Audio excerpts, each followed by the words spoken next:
Hi, and welcome to this vlog. My name's Andrew Price from New Wave Technologies. Today, we're going to look at microservices. Microservices are an architectural approach to application development. In a microservice environment, the application is built as a collection of small services.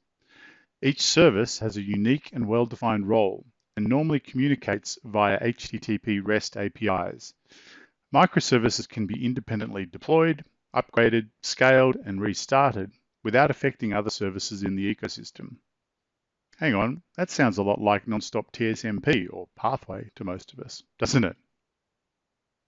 Microservices are often controlled by a centralized orchestration system, controlling how the services are put together to create the larger application and its capabilities. The major benefit to microservices is that they can save developers from reinventing the wheel. The microservice is built once and reused as needed. With small teams working on each service, they can also allow for parallelized development, often speeding up development timeframes significantly.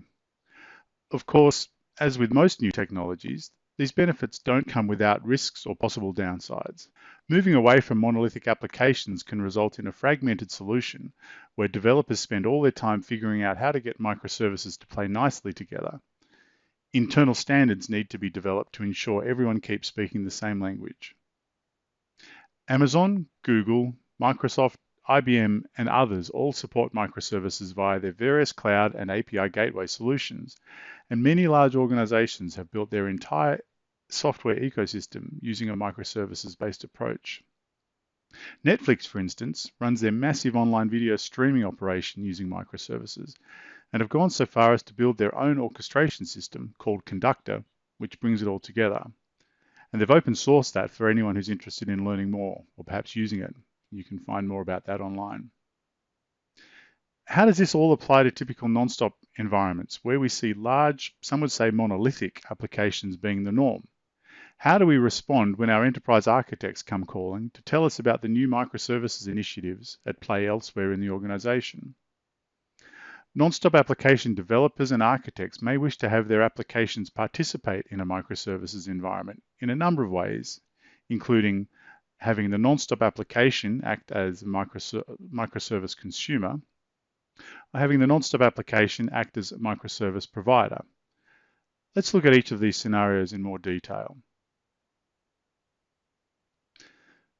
Firstly, if your nonstop needs to be a microservice consumer, if your nonstop and its applications reside in an enterprise that is moving towards microservices, there may be good reasons to incorporate the capabilities of one or more of these services into your nonstop application. As an example, consider a finance company located in the US that starts doing cross-border business with Canada. That organization may set up a microservice on a platform outside the nonstop that simply converts US dollars to Canadian dollars at today's exchange rate. Now any application within the enterprise that is processing cross-border transactions needs to call this microservice if a USD to CAD conversion is required. As mentioned earlier, microservices are typically provided as HTTP or REST APIs, so if the nonstop application needs a currency conversion as part of its transaction services, it will need to invoke the microservice as a REST client. In this scenario, Lightwave Client can be used to allow your nonstop application to quickly and simply access the currency code conversion microservice as shown in the diagram on the screen. The nonstop application simply sends a formatted inter-process message, or IPM, to Lightwave Client, which builds and sends a REST-based microservice request to the microservice provider to convert the USD amount. The converted amount is calculated by the microservice provider and returned to Lightwave Client, which sends that back to the requesting application via another IPM. The requesting application would then incorporate the converted CAD amount into the rest of its transaction processing. Of course, microservices within your organization could be implemented to provide many other functions depending on your organization's needs and architectural approaches, but chances are there will be capabilities available that could be useful to your nonstop applications. Now let's look at having your nonstop work as a microservice provider.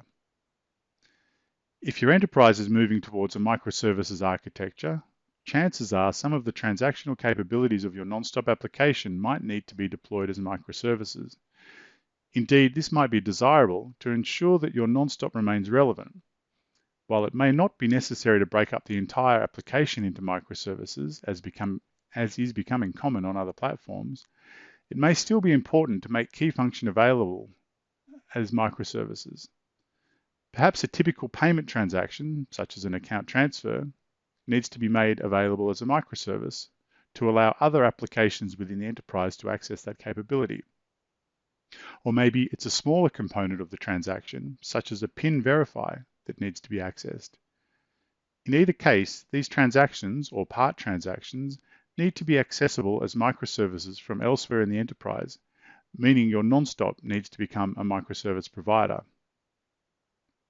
In the diagram on screen, we have an API gateway such as MuleSoft or DataPower accessing the non-stop, and our non-stop application is exposing a transactional component like a PIN verify as a REST service. REST middleware solutions like Lightwave Server can be configured to support the PIN verify transaction as an IPM and to provide that transaction as a REST service. The API gateway sends a REST request up to the non-stop, where Lightwave Server receives the request and converts it into the PIN verify IPM request and sends that into the non-stop application. Note that this IPM will be of a format already supported by the backend application, hence the backend application will need no changes. The non-stop application checks the PIN and returns the response back to Lightwave Server, which formats that response and sends it back to the API gateway as a REST response. In this way, we've made the PIN verify transaction available as a microservice, where it can be accessed by any part of the transaction that is authorized to do so via the API gateway. Of course, this same architecture would work without the API gateway involved, where enterprise REST clients would directly access the new microservice. However, API gateways or similar solutions are typically going to be involved to assist with service aggregation and coordination. Microservices can be an excellent way to ensure that your non-stop applications continue to be used and remain relevant as your enterprise evolves. There are many valuable aspects to your non-stop applications, and these should ideally be made available in whatever form your enterprise architects require. If there's a move to microservices in your organization, consider which of your existing transactions or even parts of transactions might make sense as microservices, and perhaps approach your enterprise architects to discuss with them. They may be surprised at what they can access and use from the non-stop and how easy it is. Talk to us at NewWave if you would like any help in this process or would like to see how quickly your non-stop applications can be enhanced to work with or as microservices. Thanks for your time.